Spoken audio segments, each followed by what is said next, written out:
I've discovered that there's a bit of a void in terms of analyzing the real estate that those business owners either own or utilize, and how to maximize the support and the benefits that real estate gives to the underlying business that operates on top of it. This is Neal Isaacs. I am the Raleigh Business Broker, and I am super excited to be interviewing Jason Bush today. Jason is with Linville Team Partners. He's a commercial real estate professional. We're going to get way into that.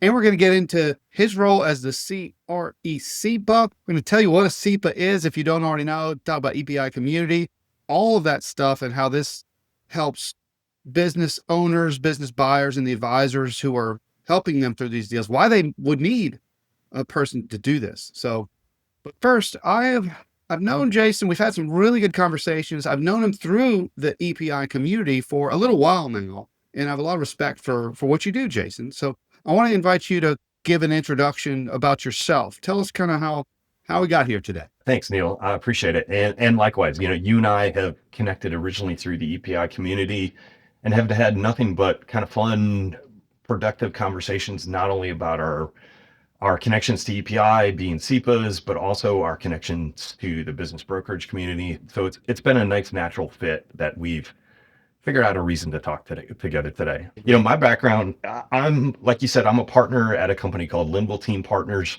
What that is a firm that's based in Winston-Salem, North Carolina, and we've actually got 42 employees now. And all those folks are dedicated to various business lines that are associated with commercial real estate. So most folks think of a commercial real estate firm as being brokerage and brokerage only, meaning they represent buyers, sellers, tenants, and landlords. That is one of our business lines, but we do a bunch of additional things. One of the things that we've done is we've created a sub-brand called Expand. And I think you've heard me talk about this before, which a component of Expand is an M&A service. And it's where we are helping business owners or real estate owners that are looking to grow their brands, grow their practice, or really just more importantly, solve for their real estate footprint. We created that group to help support growing private equity-backed retail brands expand into their footprint. Mm-hmm. We created an M&A department, and this is kind of my connection to CIPA and the exit planning community, is that as that business within Expand grew significantly, we were starting to interact with more buyers and sellers than what we were prepared for. And in an effort to broaden our skill set, broaden our toolkit, that's what led me to seek out the Exit Planning Institute and become a certified exit planning advisor, the CIPA, mm-hmm. in order to have just a better set of skills and more things to talk about with both the buyers that we were representing as well as the sellers that we were representing. So yeah, it's a great course. It's a great organization. It really is useful for folks that are in the business brokerage community, in the financial advisory community, wealth advisory, certified planning community.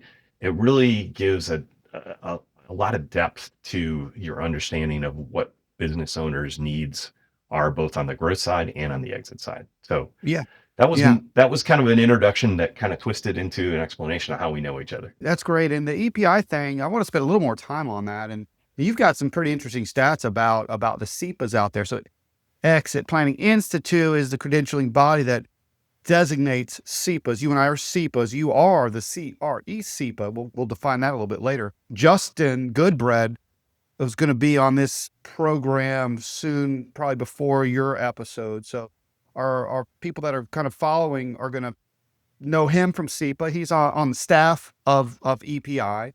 But I think it's a really powerful, well-needed association that there was a space for it, and it's growing really, really fast. Like, what's your experience been in that community? Yeah, I agree. Overall, the Snyders, the founders of the Exit, or the current owners, they're not the founders, but they're the current owners of the Exit Planning Institute. They were really smart, a decade or so ago, that they realized that there was really the lack of clear thought leadership, as well as a methodology to follow to help raise the standard of care that the advisory community, the brokerage community, was providing to business owners as they were not only transacting via the exit of their business, but preparing to exit.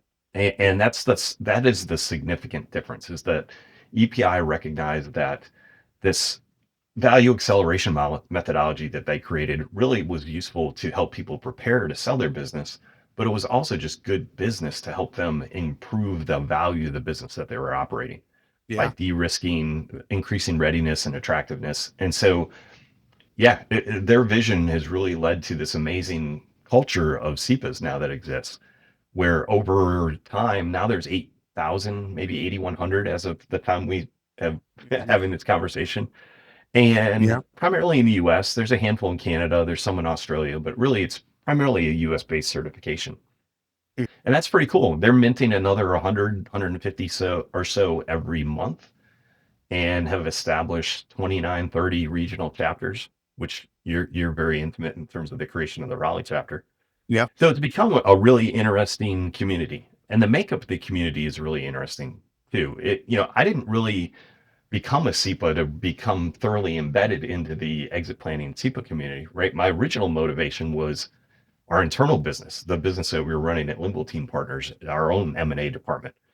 But Hmm. over time, once I got to learn about the exit planning community and other CIPAs, I really kind of latched onto a few different stats. And I think you were prompting me to talk about those a bit. Of those 80,000 of them, roughly about 80% of them are attached to the financial and the wealth planning side of the business, where they're financial advisors, they're wealth advisors, and they serve a nice portfolio of households and clients as financial planners do. And then the other 20% is what I'm going to liberally bucket into a space I'm calling the subject matter experts. So, Hmm. and you and I, Neal, we sit in this bucket. This Absolutely. is the business brokers, it's the fractional CFOs, it's EOS implementers, it's insurance folks, it's folks like Jerome Myers who works on business owner preparedness. Like it's all this specialty stuff, and Hmm. the specialty doesn't matter. It's that bucket that's not the wealth and financial advisors. And so, as I just made that discovery, and it probably took me too long to make that discovery. The best discoveries always take the longest, don't they? Yeah, it's just this accidental mistake that I realized that Yeah. as I focused on the subject matter bucket, I realized that I'm one of a handful. Like there's two or three others that are certified as CEPAs, but actually have a day-to-day job and significant experience in commercial real estate. And so when I made that realization, my business development brain starts firing in a big, big way of trying to fill in what I felt was a void in the existing methodology that EPI had developed towards looking at a business, evaluating a business, improving the fundamentals of a business should it prepare to sell. But I thought and I felt and I've discovered that there's a bit of a void in terms of analyzing the real estate that those business owners either own or utilize and how to maximize the support and the benefits that real estate gives to the underlying business that operates on top of it. When I heard you explain this the first time to me, I was like, ding, ding, ding, ding, because I'm working with business owners all day. And the really successful ones, they have been, we'll call it transitioning the value from the business into real estate. Oftentimes, the real estate is more valuable than the business itself. Depends on what kind of business. But if we're talking to business owners, thinking about what does success look like for you, and we're having a conversation about the business, we're not talking about the real estate, we're not serving them. That's the best way we can, because it's a huge component of succession planning, of exit planning. So I think it's really smart that you focused in on this. Well, thank you. It took me a minute to figure out exactly what the void was and then how to create an offering that fills the void. But I think I'm getting there. I tell my team at Linville Team Partners that I'm in the lab. I'm working on this, right? Trying to make a better value statement for the greater part of the CEPA community, which is the financial advisors, the wealth advisors, the people that have primary access to the clients, right? Mhm. You're serving them in a similar way. If should they need a business broker, you're the top choice in the Raleigh market. I'm trying to become that top choice for the wealth and financial planning community when they have clients that have questions, concerns, or even positions in commercial real estate that Yeah.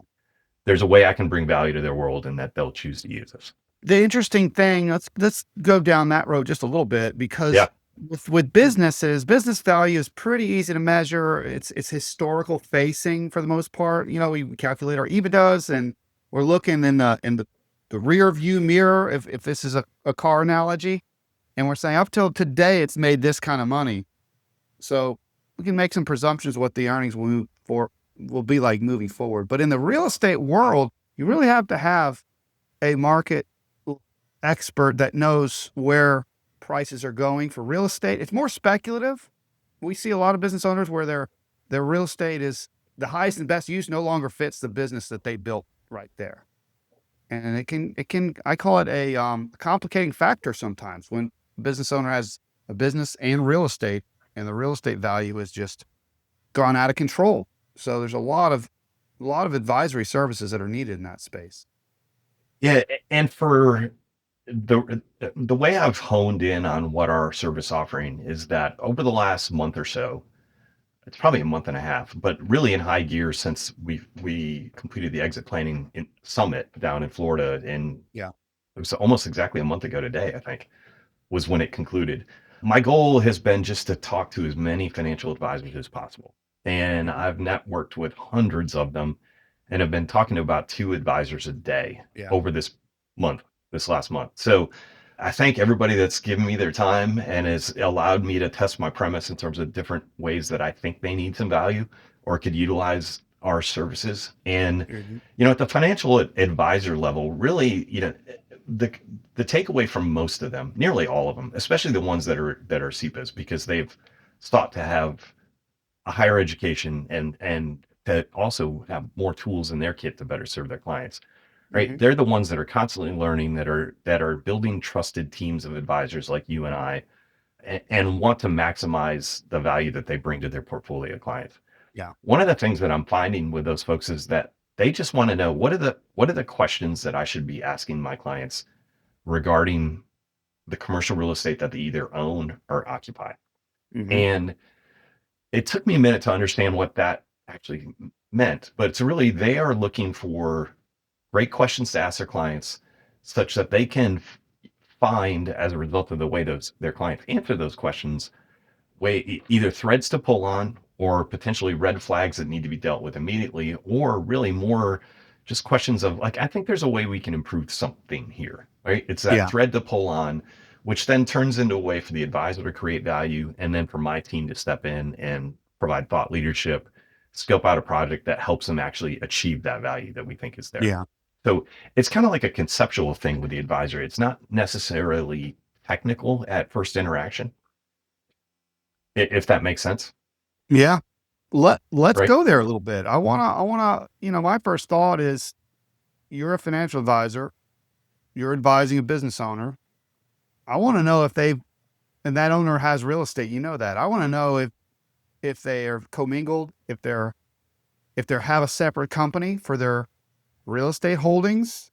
Is this the type of Yep, questions that you're starting to probe? Let's talk about those questions that you want financial advisors to be thinking about for their clients who are business owners with real estate. that's right. So I'm gonna I have the questions and we can dig into those, but the the creation of the questions are really based on like three foundational principles. And Hmm. I think these foundational principles will help explain what we're trying to accomplish here. Yeah. And Yeah. so the first and as I go through them, you'll rarely hear me talk about the financial, like the mathematical sales value of real estate. Uh, Hmm. that's the end result of this process. So, Yeah. principle number one is that I want to maximize the support and benefits that the real estate, either owned or leased, provides to the operating business. Hmm. And so these are really things that are going to apply in your world, right? So as you're evaluating the P&Ls and the attractiveness and readiness of the business that you're trying to sell, or the business owner that you're representing, there's a Hmm. valuation component to this in terms of, especially if they're leasing real estate, that Yeah. you want to make sure that they're leasing it at a market rate, right? That you've got proper terms attached. You want to make Hmm. sure that there isn't something that the potential buyer community is going to look as something that needs to be dealt with, right? There's a risk component to that transaction, right? A hidden option that the owner has provided to their cousin, right? To buy the real estate out from under you, right? Yeah. That kind of stuff, right? So these are questions that are probed, that are based off of that first principle, which is our goal here is to support the operating business that's on top of it. Yeah. And so those focus on value, and it's the impacting on the operating business. So it's de-risking, attractiveness, readiness, and the impacts on valuation of the operating business. Mm-hmm. The second principle is I want to treat the ownership of real estate as a business. So Yeah. you started to touch on this, right? It's the, Yeah. do we have a prop co, a property co, a company, ownership company? So I'm going to call that a prop co versus the Yeah. operating company, which is the business, right? I want to see that. Are we utilizing the P&Ls within the real estate business, to fully utilize tax advantages? We're really talking about, these are questions that are focused on ownership, leasing concepts, with the goal of creating transactional flexibility for both the Yeah. business and the real estate, should at some point in the future the owner of either of those assets decide that they need to move one of them or both of them, Yeah. And right? that should be the goal, to have that flexibility. That's right. And then the third premise, the last premise, is that I want to apply the same valuation acceleration methodologies that EPI has created. And I want to apply the same analytical rigor to the real estate business as you would to the operating business on top of it. Mm-hmm. And the reason that's important is that commonly, and I'm sure you've seen it, is that oftentimes the real estate that's associated with an owner's holdings is kind of treated as an afterthought. And my biggest point here is, this is not about a 1031 exchange at the end when the real estate gets sold. I want to go through a methodology that determines whether or not selling the real estate is even the best option, Yeah. right? So here, what we're trying to accomplish is I want to reduce the blank spot that I believe currently exists in the exit planning world regarding the utilization and the potential sale of that real estate. Mm-hmm.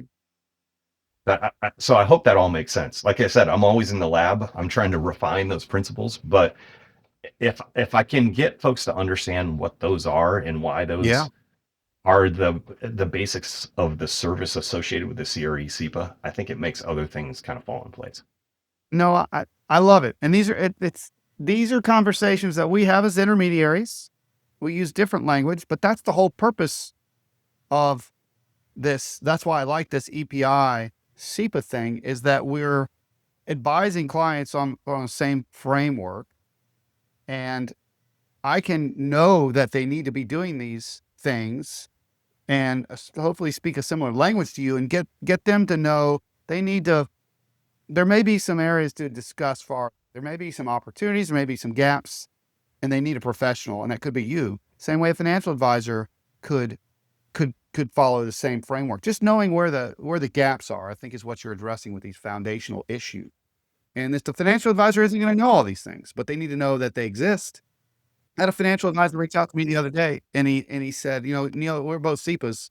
My client's not ready to sell, but he would like to know what's best in class, and he would like to get a valuation in the near future to know how he compares, and just a first stab at evaluation. These are CEPA principles that allow me to work with financial advisors, me to work with commercial real estate professionals, me to work with the other specialty folks that you're talking about. So I like that you're building out this further for specifically to the real estate components that a business owner is going to have, because it's so important. Yeah, well, thanks. I'm glad you can see it. Yeah, That tells I me see it. that the work in the lab over the last month is paying off. Yeah. Yeah. The first one, especially, like the terms, you wouldn't believe, you talked about having, making sure the terms are correct, not necessarily value, but you wouldn't believe how many people come to us and they say, yeah, we've got a great space. I mean, lease is expiring tomorrow, but that's not my problem.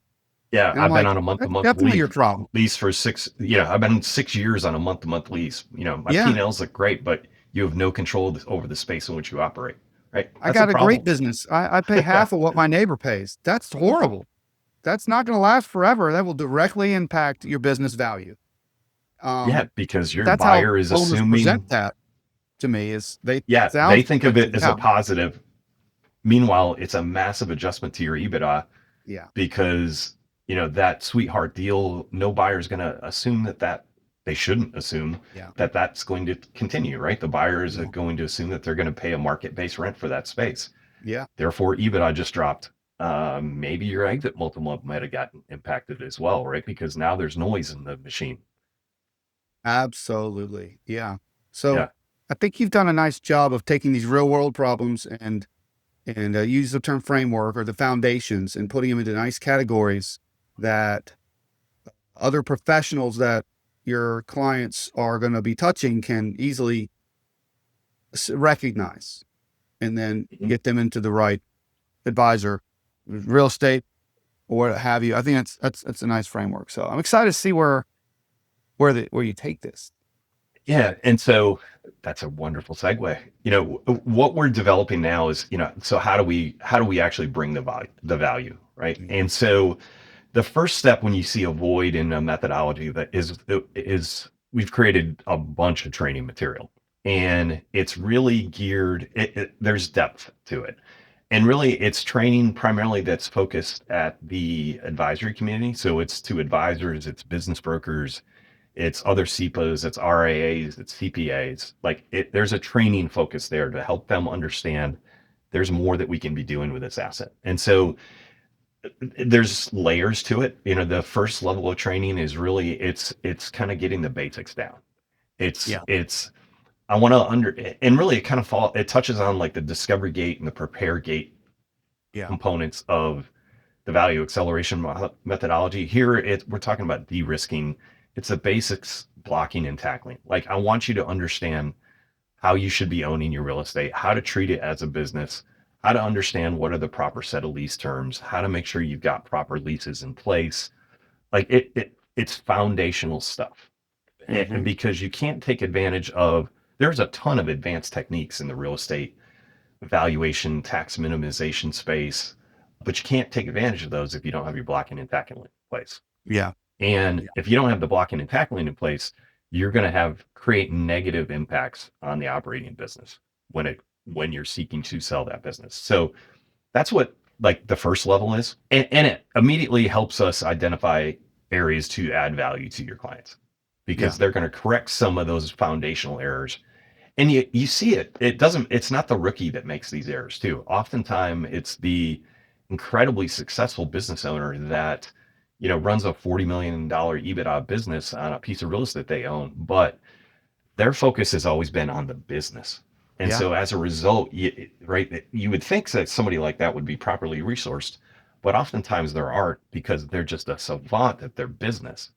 But meanwhile, the other components of like their estate planning, real estate structure, all that kind of stuff can get kind of Yeah. messy. So I don't want you to assume that this only applies to like the small business owner. Like, this Right. really applies to anyone that occupies a piece of commercial real estate. So that's the first part. That's session one where we're just It's asset management essentially, and real estate's one more asset, just like a that's right. forklift or inventory. There's business owners have lots of different assets, and they're probably used to managing their assets on an operational perspective. But this is like a strategic asset of how you use that 100%. asset. Yeah. Yep. And then the second level is that I call them the advanced training topics. This is where Okay. we start to truly accelerate value. And so this is where we teach the difference between the income-based valuation of the business and income-based valuation of real estate. Totally different principles. In the business world, we're calculating EBITDA and we're applying an exit multiple.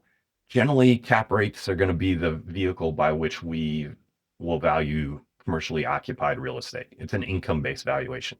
And those cap rate and exit multiple are essentially the inverse of each other. And once you understand that concept, you can start to see, or the business owner can start to see, the EBITDA impacts of $1 of additional NOI that flows through the business versus $1 of NOI that flows into a piece of real estate. Yeah. Oftentimes, you're creating an incremental additional value by having that money flow into the piece of real estate compared to flowing into the business, which Yeah. really kind of freaks business owners out from time to time. But Yeah. unless you've got an exit multiple that's at 10x or more, generally $1 of NOI is going to make a bigger impact on the valuation of the real estate than it will on Mhm. on your business. That's I don't want to get in the weeds on that one, but that's what we talk about in section 2. Then there's And advanced stuff. and before you move on from that, the tax ramification, you take two sales being equal, a business sale versus a real estate sale.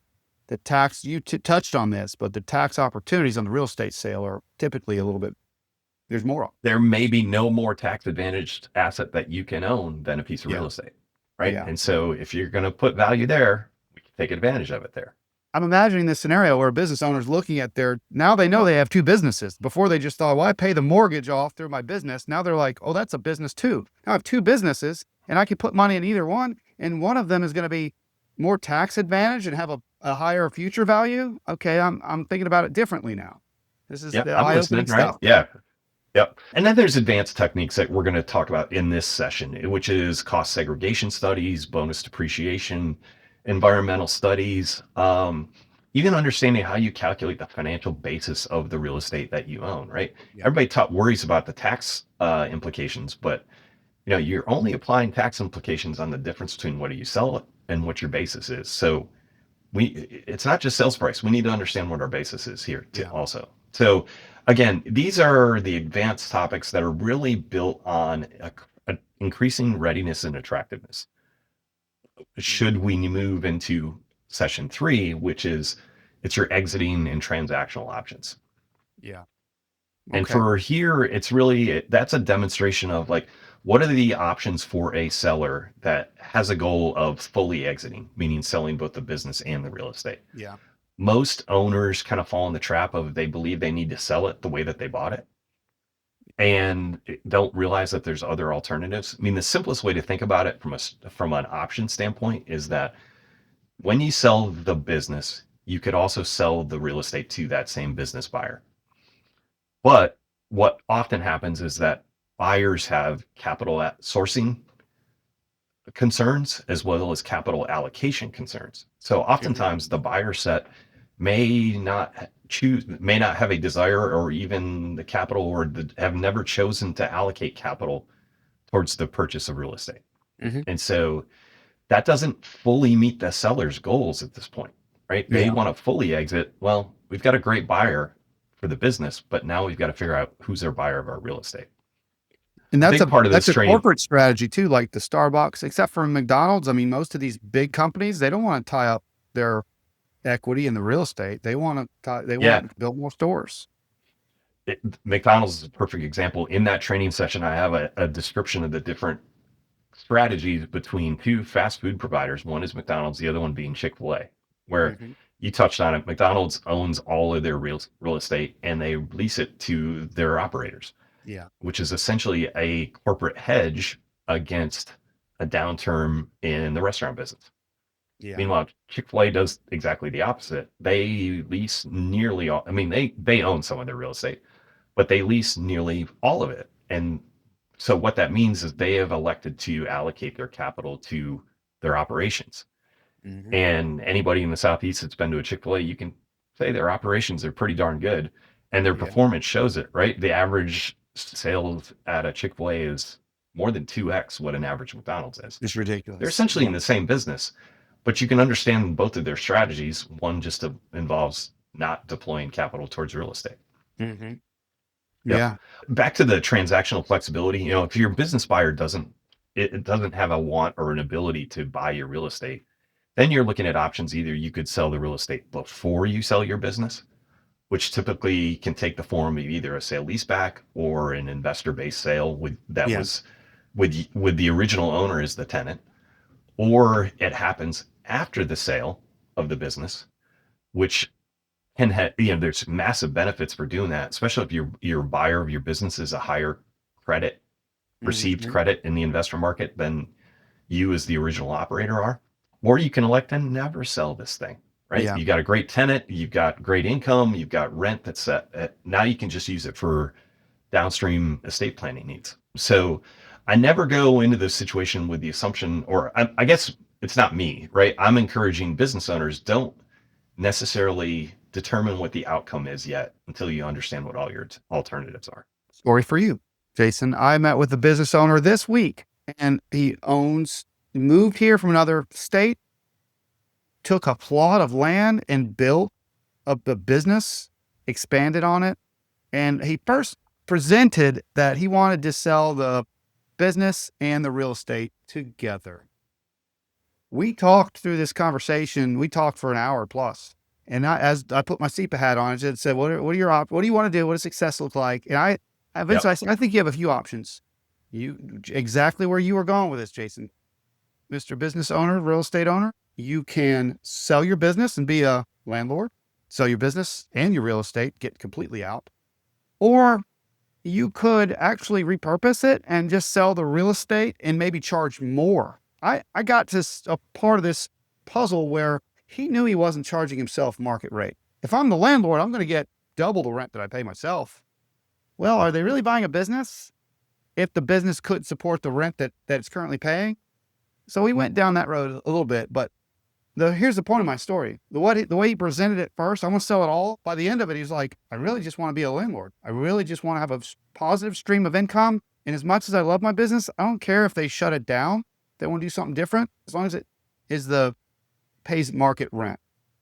So that conversation evolved because he started to learn more about the assets that he had and what he really, really wanted for his life and for his involvement in that space and that business.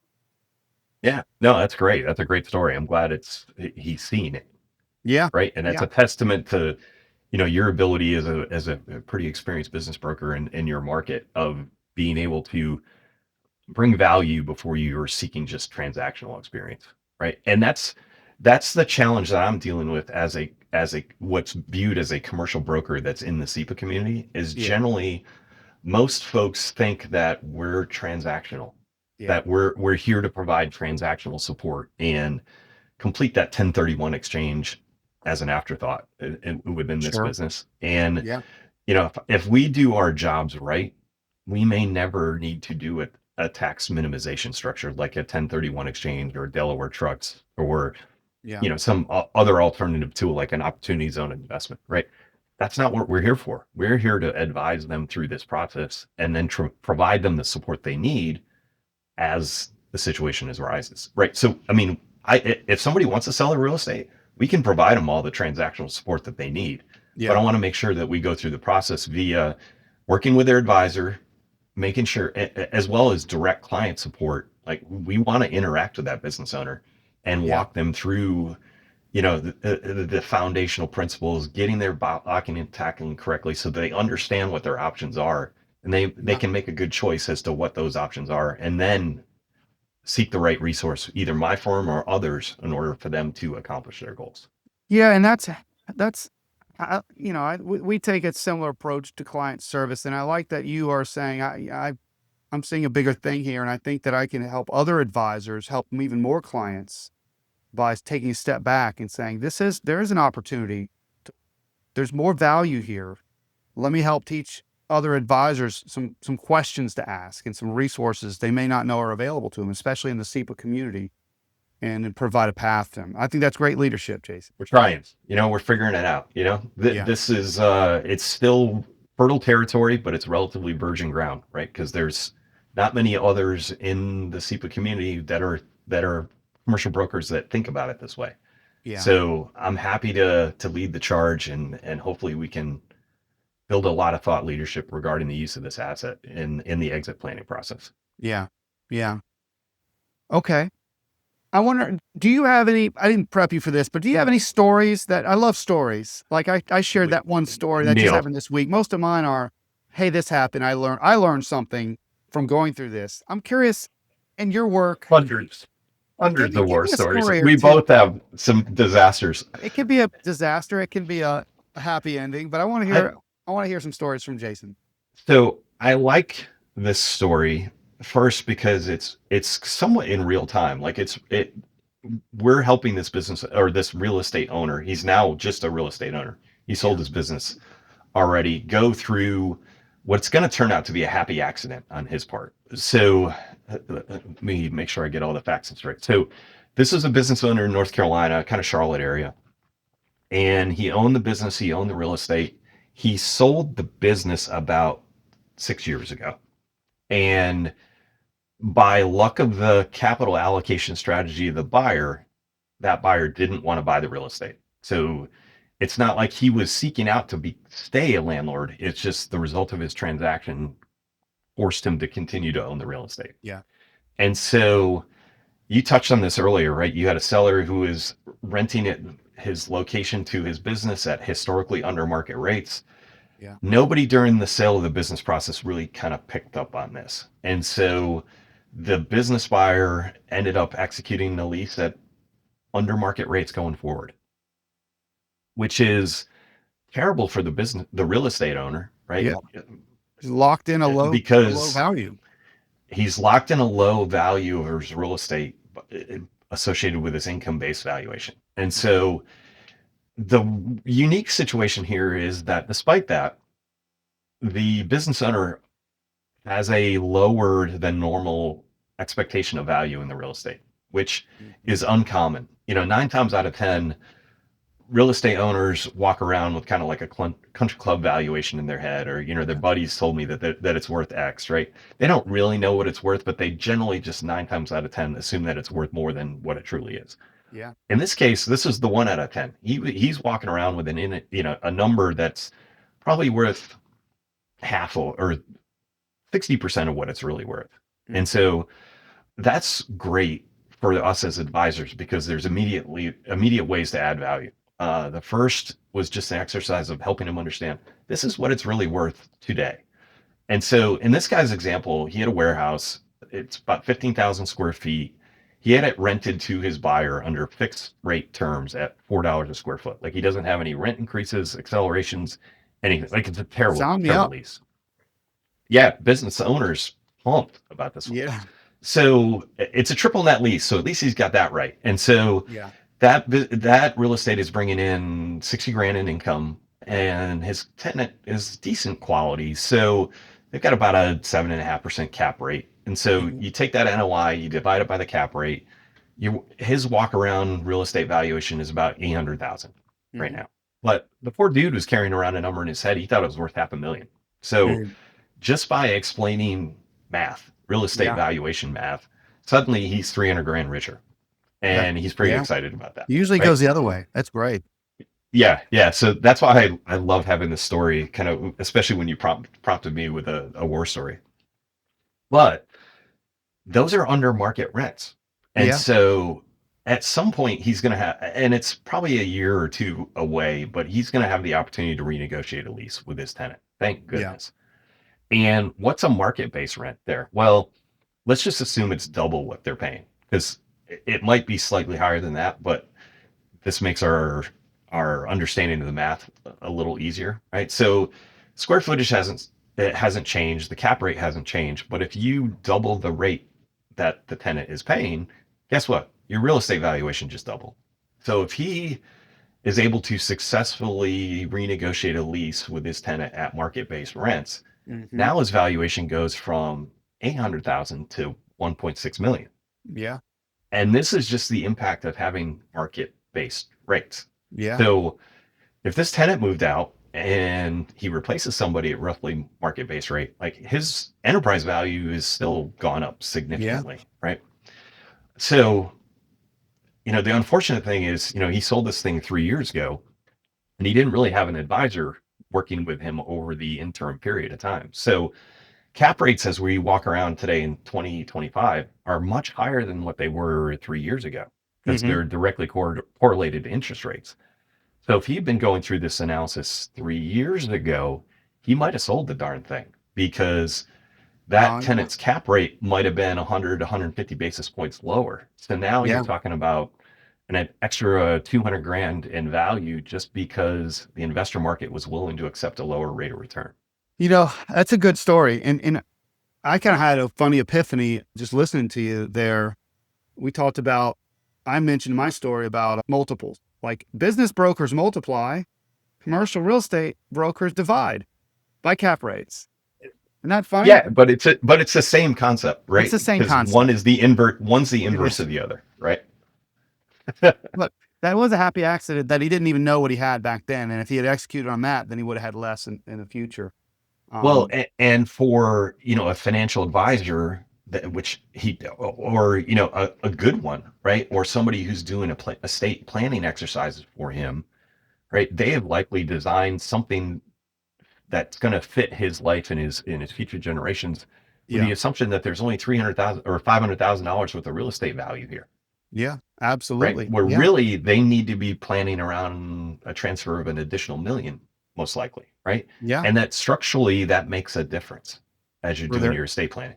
estate planning, for their insurance planning, for their financial capacity to borrow. There's a lot of ramifications of that. Right. And And so there's no advance, and this isn't, there's no advanced topics here, right? yeah. This is blocking and tackling. The other part about your story is that the business owner, they did the deal without a lease, like not knowing market rate leases, and there was no adjustment to cash flow. Like that was an unrepresented seller, most likely. Like Well, another the story where buyer, advisors should have added value. yeah, a better broker representing the buyer could have reduced the EBITDA in this situation too. Correct. Yeah. Yeah. So it comes back to advisors. Advisors Yeah, add it really value. does.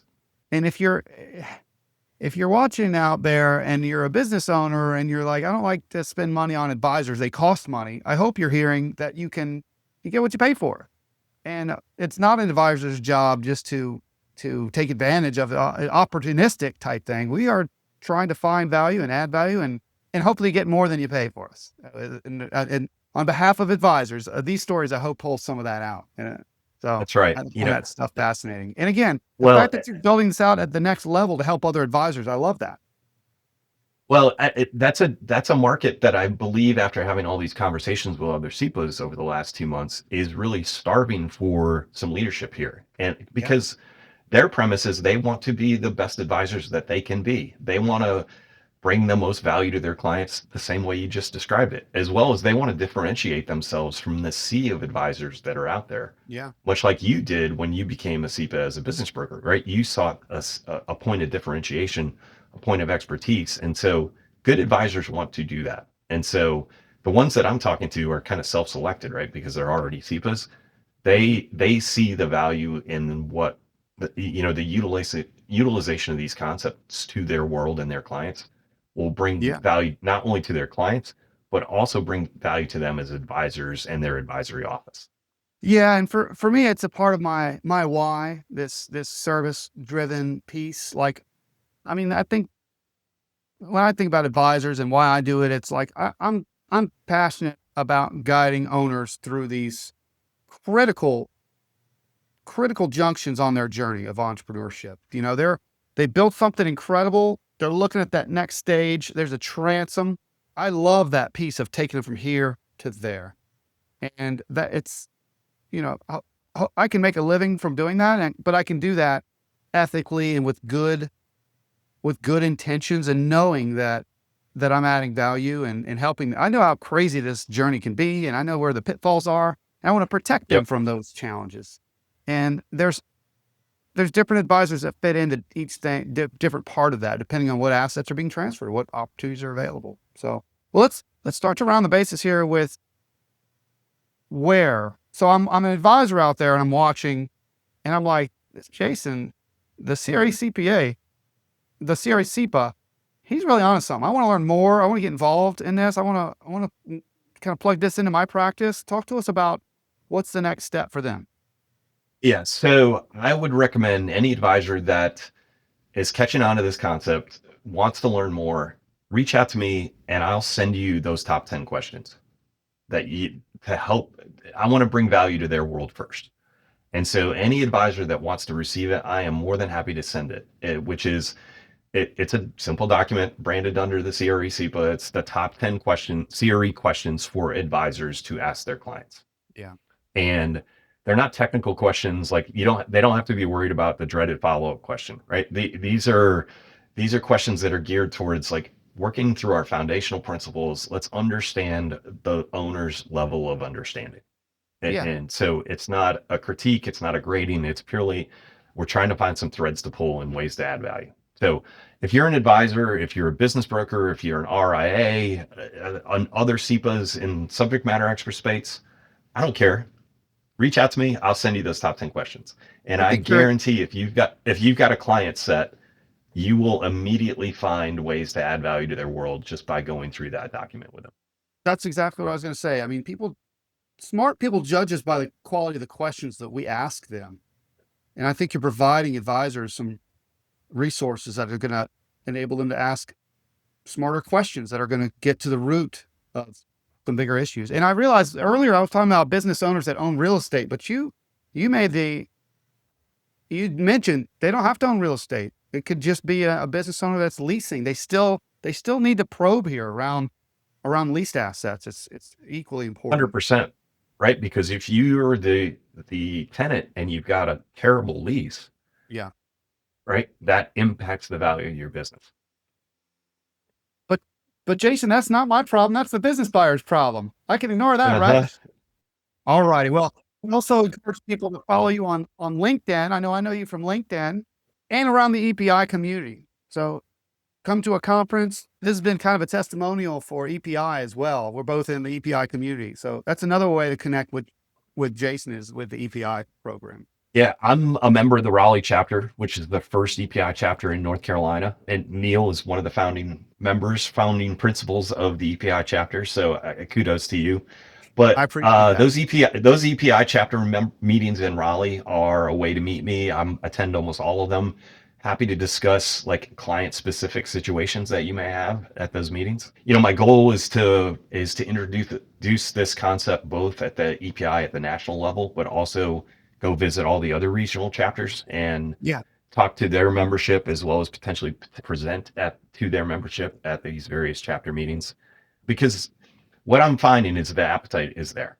Advisors want to learn more. Yes. So check out EPI if you're an advisor.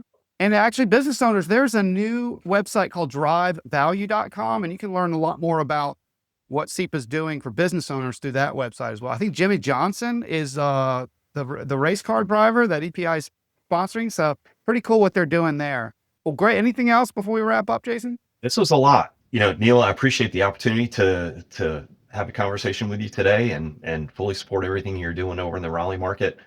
It's all about lifting each other up, and I agree. we're trying to do that both ourselves, other CIPAs, and most importantly, our clients. So I look forward to working with everybody. Well, I'll leave it at that. This is Neal Isaacs on behalf of Jason Bush. Thank you for watching. Until next time, I'll holla.